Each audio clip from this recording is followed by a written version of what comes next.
اور ناظرین اب پیش ہے دلی سے شائع اردو کے اخبارات کا مختصر سا جائزہ۔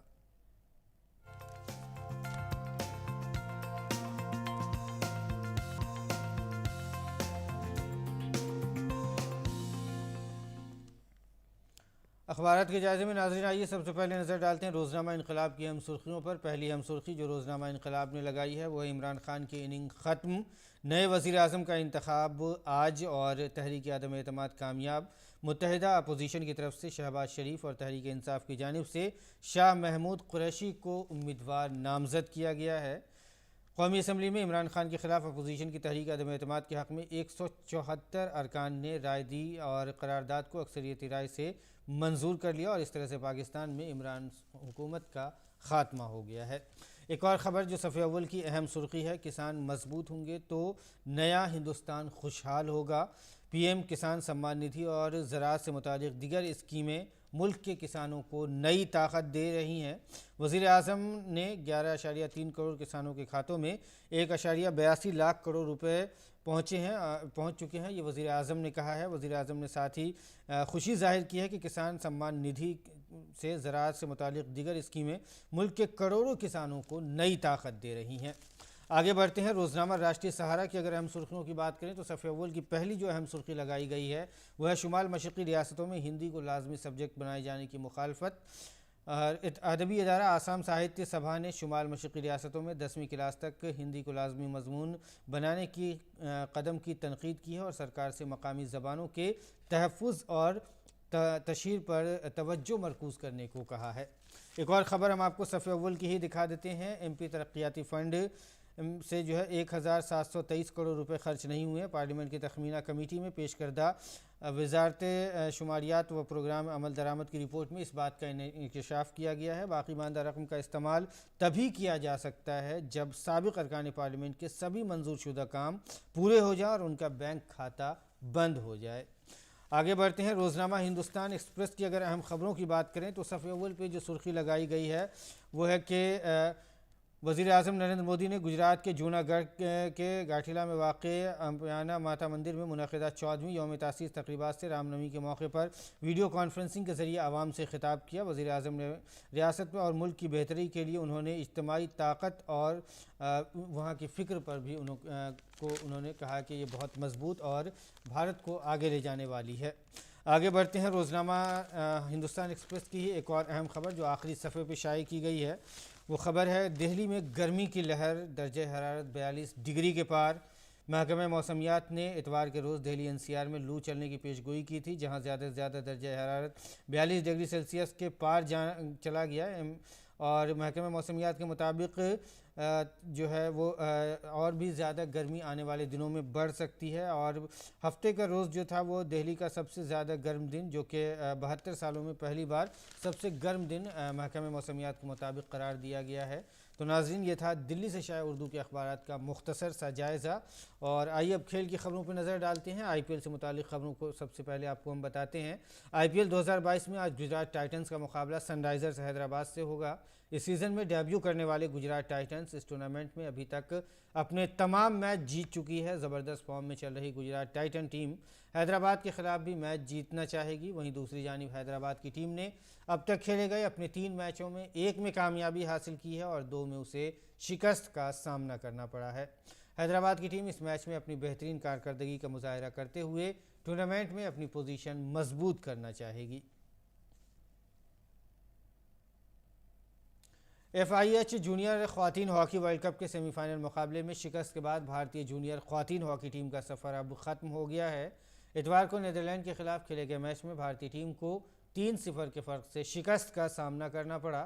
بھارتی ٹیم نے میچ میں مثبت آغاز کرتے ہوئے نیدرلینڈ پر دبدبہ حاصل کیا تاہم نیدرلینڈ کے خلاف گول کرنے میں کوئی کامیابی نہیں مل سکی۔ نیدرلینڈ کے لیے ٹیسا بیٹسما، لونا فوکے اور زپ ڈی کے نے بھارت کے خلاف گول کر کے مسلسل چوتھی بار فائنل میں جگہ یقینی کر لی۔ اس ٹورنامنٹ میں بھارتی ٹیم کا سیمی فائنل تک کا سفر شاندار رہا ہے۔ سیمی فائنل سے پہلے کھیلے گئے اس ٹورنامنٹ میں بھارتی ٹیم نے اب تک کے تمام میچ جیتے تھے۔ اور ناظرین آئیے اب جان لیتے ہیں ملک کے موسم کا کیا ہے مزاج۔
ناظرین یہ تھی موسم کی موجودہ صورتحال اور بلیٹن اس کے ساتھ ہی ناظرین اختتام کو پہنچتا ہے. فی الحال اجازت دیجیے. آداب.